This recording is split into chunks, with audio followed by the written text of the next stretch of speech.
Assalamualaikum warahmatullahi wabarakatuh. Perkenalkan, nama saya Agun Laksana Putra, NPM 19 11 06 0003, Fakultas Tarbiyah dan Keguruan, jurusan Pendidikan Biologi, Universitas Islam Negeri Radintan Lampung, semester 5, kelas B. Pada kesempatan kali ini saya akan memaparkan materi yang berjudul bukti adanya evolusi untuk memenuhi tugas mata kuliah evolusi. Nah, sebelum kita ke bukti-bukti ataupun kita membahas tentang bukti adanya evolusi, terlebih dahulu kita memahami tentang apa itu evolusi. Nah, pengertian evolusi itu sendiri, evolusi itu berasal dari kata evolve yang artinya perubahan.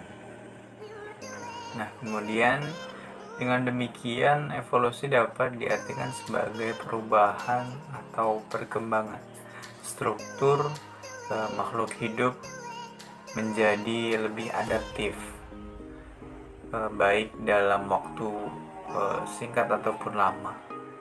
Kemudian evolusi ini terjadi secara perlahan dan terjadi pada populasi makhluk hidup. Walaupun evolusi ini sangat sulit untuk dapat dibuktikan, namun demikian banyak fakta yang dapat digunakan sebagai petunjuk adanya evolusi untuk meyakinkan adanya suatu proses perubahan dari bentuk yang sederhana menjadi lebih kompleks. Itu memerlukan beberapa bukti atau petunjuk yang dapat mendukung atau membantah fakta-fakta yang mengatakan dari suatu teori. Nah, kemudian bahasan berikut ini akan menjelaskan beberapa petunjuk bahwa evolusi ini memang terjadi loh. Evolusi ini memang ada. Kemudian diantaranya itu ada variasi dalam suatu spesies, kemudian adanya fosil, kesamaan kimia, perbandingan anatomi, baik itu di dalam homologi dan analogi. Nah, pada buku Darwin, buku yang dibuat oleh Darwin, Origin of Species, ini mengandung beberapa bukti yang secara tidak langsung memperlihatkan bahwasanya evolusi ini memang terjadi. Misalnya Darwin menjelaskan tentang bukti adanya catatan fosil untuk memperlihatkan bahwa bentuk kehidupan lain pernah ada di bumi. Nah, karena suatu evolusi terjadi dalam waktu yang sangat lama, sangat tidak mungkin untuk dapat melihat dan mengamati evolusi ini secara langsung.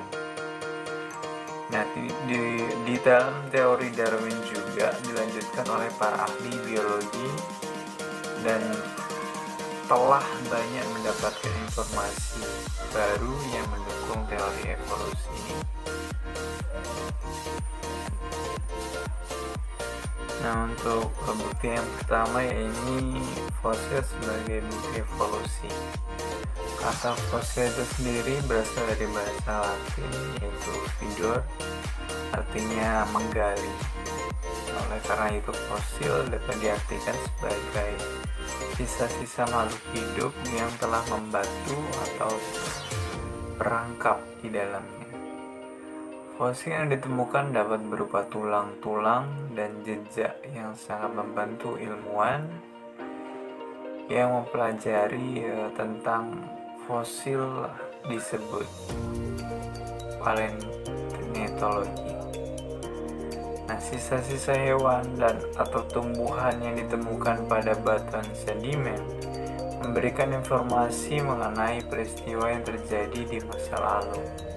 Bukti-bukti ini menunjukkan fakta bahwa telah ada variasi makhluk hidup. Beberapa spesies yang telah punah memiliki sifat karakter transisional antar kelompok.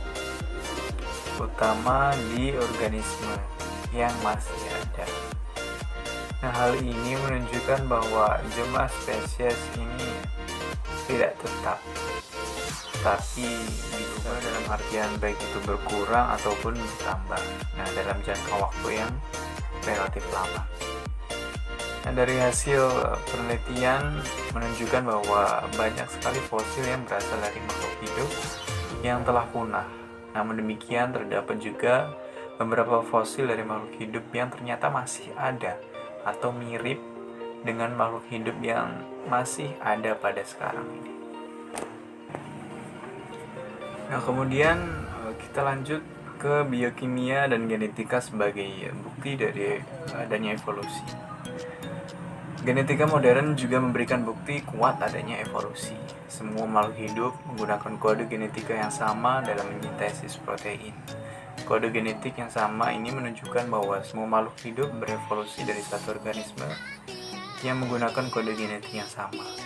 Ahli biokimia juga telah membandingkan urutan asam amino dari protein yang ditemukan pada organisme yang berbeda.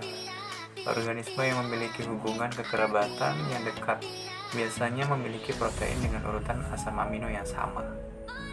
Nah, pada organisme yang jauh kekerabatannya atau urutan asam aminonya ini dari protein memperlihatkan banyak perbedaan. Nah, kemudian contoh dari biokimia dan genetika sebagai bukti evolusi ini ada pada makhluk hidup yang hanya disusun oleh 20 jenis asam amino. Nah, kode DNA-nya memiliki bahasa sederhana. Ini itu saja yang dapat saya sampaikan. Kurang lebihnya saya mohon maaf. Saya Wallahu a'lam bishawab. Assalamualaikum warahmatullahi wabarakatuh.